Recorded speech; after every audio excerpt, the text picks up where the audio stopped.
Dear students, हम आज पढ़ने जा रहे हैं जो हिस्ट्री का फर्स्ट चैप्टर है क्लास 8 का, उसका second part. How do we periodize, किस तरह से हम इतिहास को वर्गीकृत करते हैं। In 1817 James Mill, a Scottish economist and political philosopher, published a massive three volume work.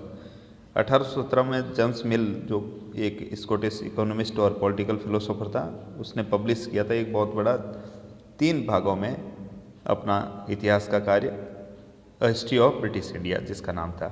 In this he divided Indian history into 3 periods. उसमें वो भारतीय इतिहास को 3 भागों में बांटता है, Hindu, Muslim and British.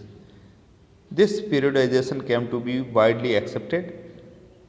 Can you think of any problem with this way of looking at Indian history. हालांकि जो उसने कार्य किया था उसको सब लोगों ने मान लिया था, ज़्यादातर लोगों ने मान लिया था, लेकिन क्या आप सोचते हो कि इसमें कई सारी समस्याएं हैं कि इस तरह से भारतीय इतिहास को बांटना धार्मिक आधार पर।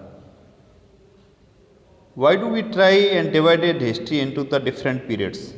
अब हम इतिहास को अलग अलग खंडों में बांटने की कोशिश क्यों करते हैं, इसके पीछे क्या रीज़न है। इसके पीछे रीज़न ये है, we do so in an attempt to capture the characteristics of the time. हम इसमें एक दौर की जो खासियतें हैं उसके केंद्रीय तत्व को पकड़ने की कोशिश करते हैं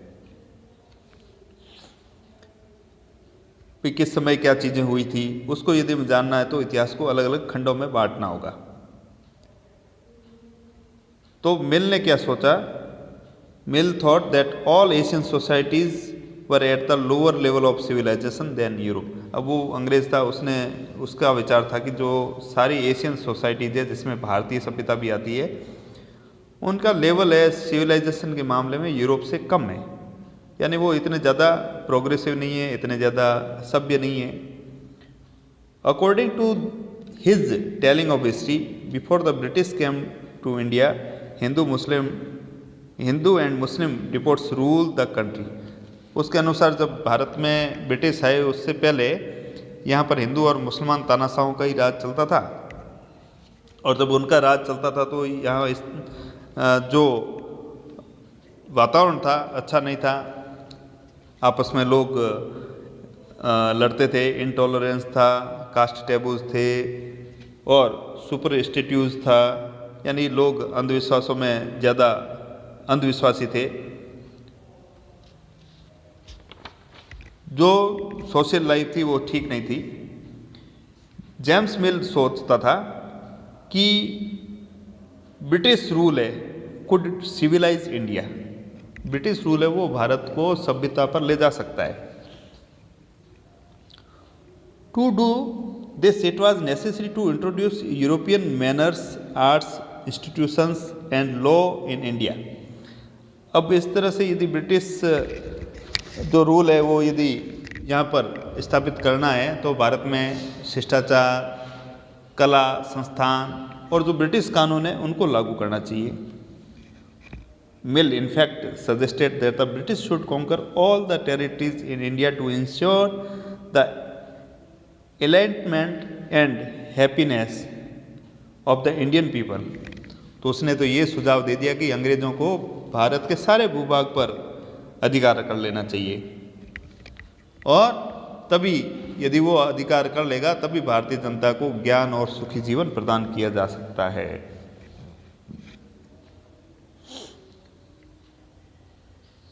for India was not capable of progress without British help. उसके अनुसार भारत है बिना ब्रिटिश हेल्प के प्रोग्रेस भी नहीं कर सकता। In this idea of history, British rule represented all the forces of progress and civilisation. तो इतिहास की इस धारणा में अंग्रेजी शासन प्रगति और सभ्यता का प्रतीक था। The period before British rule was one of darkness. उसके अनुसार भारत में अंग्रेज आए उससे पहले का जो पीरियड था बहुत ही अंधकार का युग था, डार्कनेस था। डार्कनेस थी यानी कि कोई यहाँ प्रोग्रेस नहीं थी। Can such A conception be accepted today. क्या इस तरह की धारणा को हम स्वीकार कर सकते हैं आज के समय में? क्या अंग्रेजों के आने से पहले भारत में कोई विकास नहीं हुआ था, कला या सभ्यता या संस्कृति किसी तरह का विकास नहीं हुआ, ऐसा नहीं है। भारत बहुत ही इस मामले में रिच था। In any case, can we refer to any period of history as Hindu और Muslim did not a variety of faith exist. उस समय जब हम बात करते हैं कि हिंदू और मुस्लिम के हिसाब से, तो साइमल्टेनियसली यानी उस समय भी दूसरे जो फेथ है वो भी एग्जिस्ट थे, वो भी उस समय हिंदू और मुस्लिम के अलावा भी दूसरे धर्मों को मानने वाले लोग भी थे। In these periods why should we characterise an age only through the religion of the rulers of the time. तो हम किसी भी जो युग है उसको राजाओं के धर्म के हिसाब से नहीं उसको करेक्टराइज कर सकते। To do so is to suggest that the lives and practices of the others do not really matter. यदि हम ऐसा करते हैं तो इसका मतलब है कि जो सामान्य लोग थे उनके जीवन और तौर तरीकों का कोई महत्व नहीं है। We should also remember that even rulers in ancient India did not all share the same faith. हमें ये भी याद रखना चाहिए कि जो प्राचीन काल में जो भारतीय राजा थे वो सारे एक ही फेथ को मानने वाले नहीं थे, यानी एक ही धर्म को मानने वाले नहीं थे, अलग अलग धर्मों को मानने वाले एंशिएंट इंडिया में रूलर रहे हैं। Moving away from British classification, historian have usually divided Indian history into ancient, medieval and modern. इसके अलावा जो ब्रिटिश क्लासिफिकेशन है, इसके अलावा हिस्टोरियन है वो भारतीय इतिहास को 3 भागों में डिवाइड करते हैं, एंशिएंट, मिडाइवल एंड मॉडर्न, यानी प्राचीन, मध्यकालीन और आधुनिक। This division too has its problems. It is a periodisation that is borrowed from the west. ये जो क्लासिफिकेशन है ये भी वेस्ट से ही लिया हुआ है, पश्चिम से लिया हुआ है, इसमें भी बहुत सारी समस्याएं हैं। The West, where the modern period was associated with the growth of all the forces of modernity. तो पश्चिम में भी आधुनिक काल को अलग किया गया है, किसके आधार पे? Science, reasons, democracy, liberty and equality, यानी विज्ञान, तर्क, लोकतंत्र और लिबर्टी और समानता जैसी इन आधुनिकता के कारण इसको विकास का युग माना जाता है। Medieval was a term used to describe a society where these features of modern society did not exist. और मिडाइवल कह सकते हैं कि उस समय ये जो मॉडर्न एज वाली जो चीज़ें हैं, विशेषताएं, वो एग्जिस्ट नहीं थी, यानी लोगों में इक्वलिटी की भावना नहीं थी, या इतने प्रोग्रेसिव नहीं थे, डेमोक्रेसी नहीं थी। Can we uncritically accept this characterization of the modern period to be described the period of our study? तो क्या हम जो आधुनिक अपने अध्ययन के लिए आधुनिक काल की इस अवधारणा को बिना सोचे विचार ऐसे ही अपना सकते हैं? As you will see in this book, under British rule, people did not have equality, freedom और लिबर्टी। इस पुस्तक में हम ये भी पढ़ेंगे कि ब्रिटिश रूल के अंदर लोग इक्वली इंटरेस्ट नहीं थे उनके भी, या उनके साथ इक्वली ट्रीट नहीं किया जाता था, फ्रीडम भी नहीं थी, लिबर्टी भी नहीं थी। Nor was the period one of economic growth and progress, और न ही जो ये काल था इकोनॉमिक ग्रोथ और प्रोग्रेस का था। Many historians therefore refer to this period as colonial, और इसलिए बहुत सारे जो हिस्टोरियन है वो इस युग को कॉलोनियल युग के नाम से जानते हैं, यानी औपनिवेशिक युग बोलते हैं इसको। What is colonial? तो अब प्रश्न आता है कि औपनिवेशिक क्या होता है। In this book you will read about the way of the British came to conquer the country and establish their rule, subjugating local nawabs and rajas. तो इसमें हम पढ़ेंगे कि किस तरह से ब्रिटिश यहाँ आए और उन्होंने भारत को जीता, और यहाँ के जो राजा और नवाब थे उनके ऊपर किस तरह से अपना कब्जा जमाया। You will see how they established control over the economy and society, किस तरह से उन्होंने यहाँ अब इस देश की इकोनॉमी और सोसाइटी के ऊपर कंट्रोल स्थापित किया।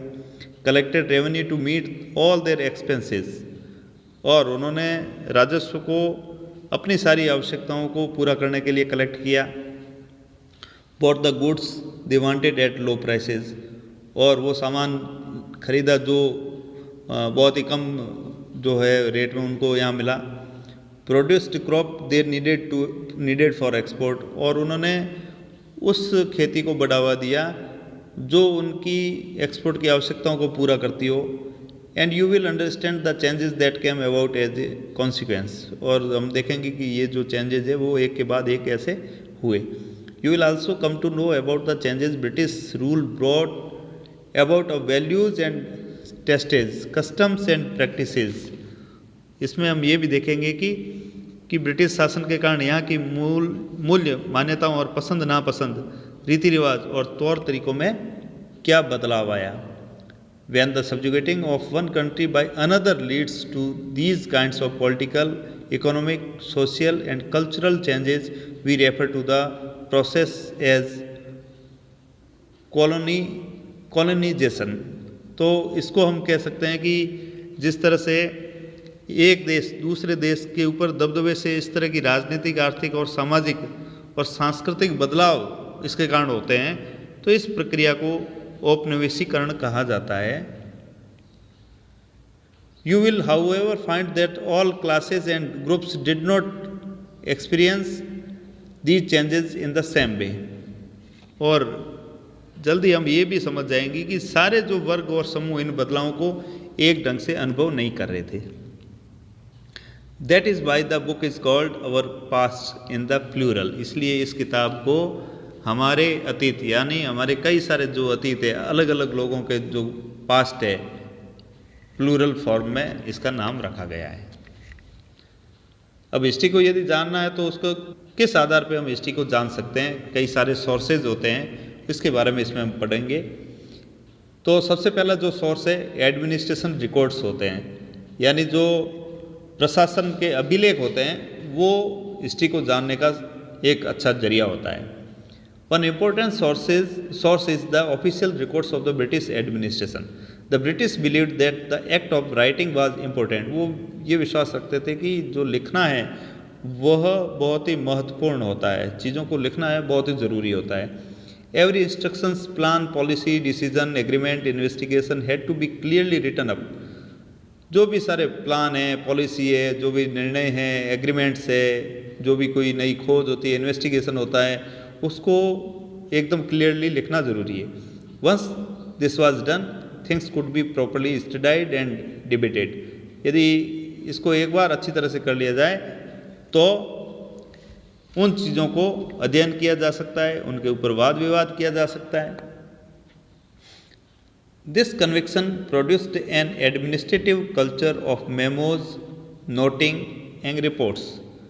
तो इस समझदारी के चलते ज्ञापन, टिप्पणी और प्रतिवेदन पर आधारित शासन की संस्कृति पैदा हुई। The British also felt that all important documents and letters needed to be carefully preserved. अब इतने सारे जो चीज़ें हैं तो उनको सही रखना भी ज़रूरी है, उनको केयरफुली प्रिजर्व करना भी ज़रूरी है, रक्षा करना उनका ज़रूरी है कि वो कागज़ सही रहे। So they set up records room attached to the administrative institutions. तो उन्होंने इसके लिए ऐसे जो रूम है वो अटैच किए, सारे एडमिनिस्ट्रेटिव इंस्टीट्यूशंस थे उनके पास में। The village tahsildar's office, the collectorate, the commissioner's office, the provincial secretariat, the law courts, all had their records room. तहसीलदार जो होते थे उनके पास, उनके ऑफिस के पास, कलेक्ट्रेट के पास, कमिश्नर के ऑफिस के पास, और जो राज्यों के सेक्रेटरीट थे और जो कोर्ट्स थे उन सभी के पास में रिकॉर्ड रूम बनाए गए।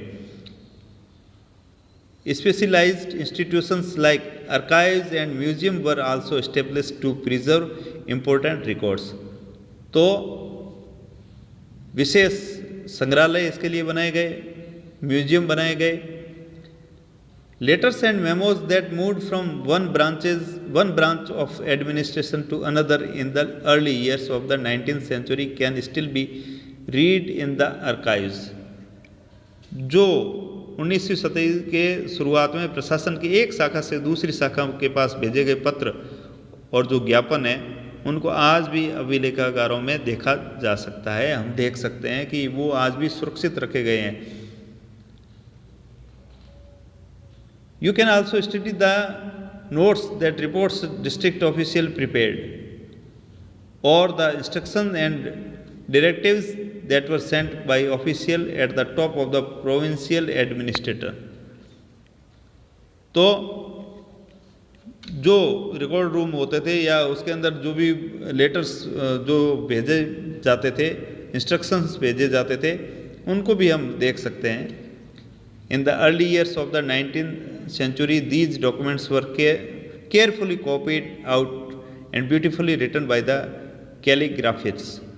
तो अर्ली जो 19th सेंचुरी थी उस समय ये जो डॉक्यूमेंट्स थे बहुत ही सावधानी पूर्वक कॉपी किए जाते थे और बहुत ही सुंदर हस्तलेखन में लिखे जाते थे जो कैलीग्राफिस्ट्स होते थे उनके द्वारा। कैलीग्राफिस्ट्स बोलते हैं जो खुशनवीस जिसको कहते हैं या सुलेखन वीस जिनको कहा जा सकता है, जिनकी हैंड राइटिंग अच्छी होती थी, वो लोग इसको लिख करके रखा करते थे।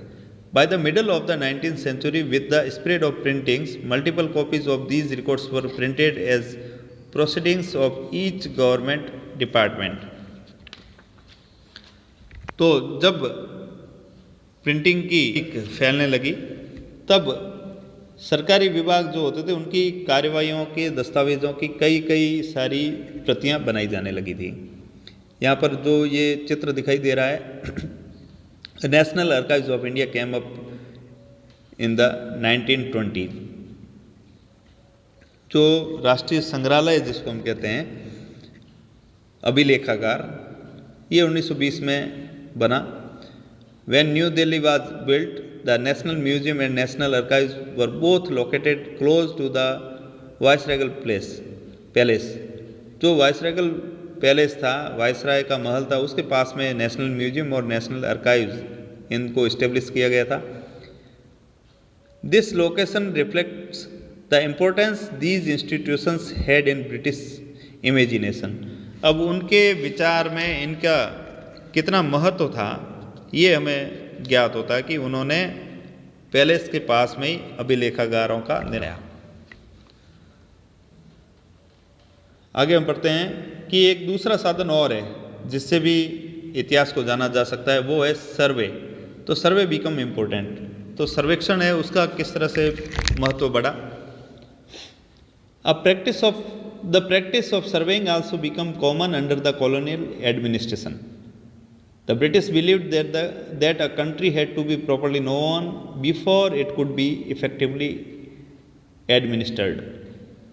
उनका ये विचार था, अंग्रेजों का विश्वास था, किसी भी देश पर अच्छी तरह से शासन चलाने के लिए उसको सही ढंग से जानना जरूरी होता है। By the early 19th century, detailed surveys were being carried out to map the entire country. तो 19वीं सदी के शुरुआत में पूरे देश का नक्शा तैयार करने के लिए बड़े बड़े सर्वेक्षण किए जाने लगे। In the villages revenue surveys were conducted, और गाँवों में राजस्व सर्वेक्षण किए गए। The effort was to know the topography, the soil quality, the flora and fauna, the local histories and the cropping pattern, all the facts seen as necessary to know about the administer the region। तो सर्वेक्षण क्यों करवाने थे?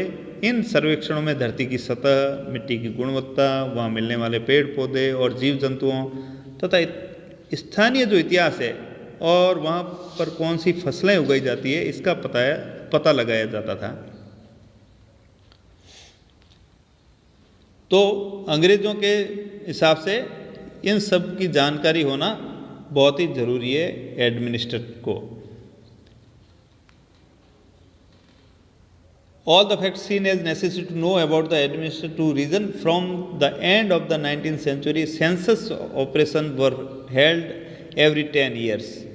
और 19वीं century के and में जो सेंसस है वो भी हर 10 साल में किया जाने लगा, जिसको जनगणना कहते हैं। These prepared detailed records of the number of people in all the provinces of India, noting information on castes, religions and occupation। तो जनगणना के जरिए भारत के सभी प्रांतों में रहने वाले लोगों की संख्या, उनकी जाति, उनका क्या कार्य हुआ करता था, इस सब के बारे में जानकारी रखी जाने लगी। There were many other surveys, botanical surveys, zoological surveys, archaeological surveys, anthropological surveys, forest surveys, और इसके अलावा भी दूसरे सर्वेक्षण भी हुए, वानस्पतिक सर्वेक्षण, प्राणी वैज्ञानिक सर्वेक्षण, पुरातात्वीय सर्वेक्षण, मानव शास्त्रीय सर्वेक्षण और सर्वेक्षण। What official records do not tell। तो क्या जो सारी जानकारी है वो हमें ऑफिशियल रिकॉर्ड से मिल जाती है? ऐसी बात नहीं है, कुछ जानकारियां हैं जो ऑफिशियल रिकॉर्ड से नहीं मिलती। From this vast corpus of records we can get to know a lot. जो रिकॉर्ड्स के ये जो विशाल भंडार है, इनसे हम बहुत कुछ पता लगा सकते हैं। But we must remember that these are official records. लेकिन हमें ये ज़रूर याद रखना चाहिए कि ये सारे क्या हैं? ऑफिशियल रिकॉर्ड्स है। They tell us what the official thought. वो हमें बताते हैं कि अफसर क्या सोचते थे, उनकी जो दिलचस्पी है वो किस में थी।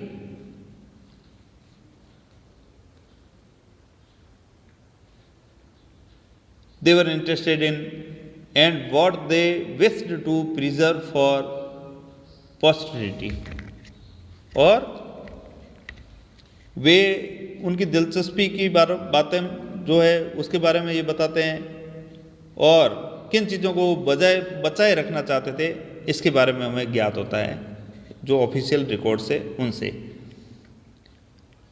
लेकिन दूसरे लोग क्या करते थे, उनकी जो कार्यवाहियों की क्या वजह हुआ करती थी, उसके बारे में हमें ये जो ऑफिशियल रिकॉर्ड्स है वो नहीं बताते। For that we need to look elsewhere. और इसके लिए हमें कहीं दूसरी जगह खोज करनी पड़ती है। When we began to search for these other sources we find them in plenty. जब हम खोज करते हैं तो वो भी हमें बहुत सारे मिल जाते हैं।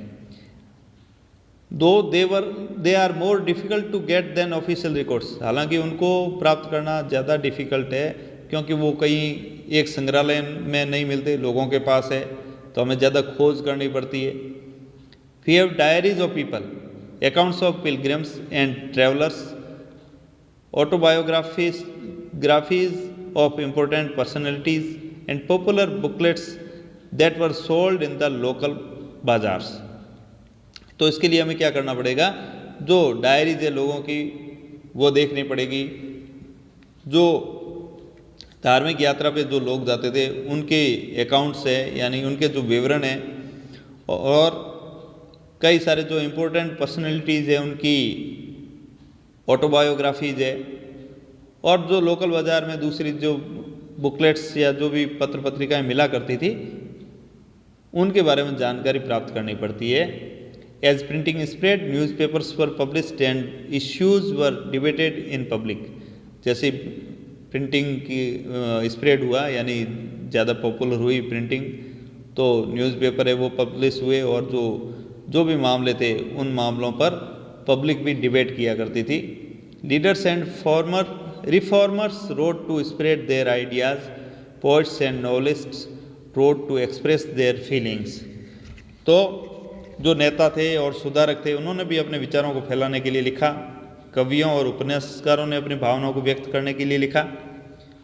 All these sources however were produced by those who were literate. लेकिन ये सारे जो स्रोत है किसने लिखे, जो पढ़ना लिखना जानते थे। From these we will not be able to understand how history was experienced and lived by the tribals and the peasants.